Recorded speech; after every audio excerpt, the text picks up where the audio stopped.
मुलांनो, आज आपण शिकू 2 अंकी भागाकार। आपण पहिले उदाहरण लिहून घेऊ। 24 या संख्येला 2 ने भागाकार द्यायचा। आता मग 2 चा पाडा आपण सर्वप्रथम लिहून घेऊ। घ्या बरं लिहून 2 चा पाडा।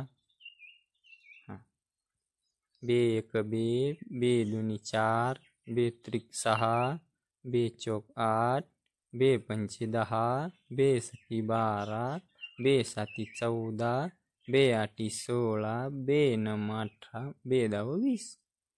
आपण त्यांची आता जी स्थान आहे, कोणत्या स्थानावर आहे ते आपण लिहून घेऊ इकडे।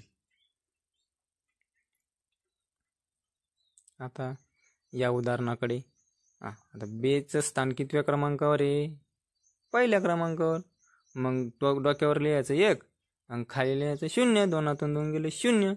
आता पुढला अंक घ्यायचा। पुढला अंक किती? 4। 2च्या पाड्यात 4 कितव्या क्रमांकावर आहे? आपण पाहून घ्यायचं कितव्या क्रमांकावर? दुसऱ्या क्रमांकावर।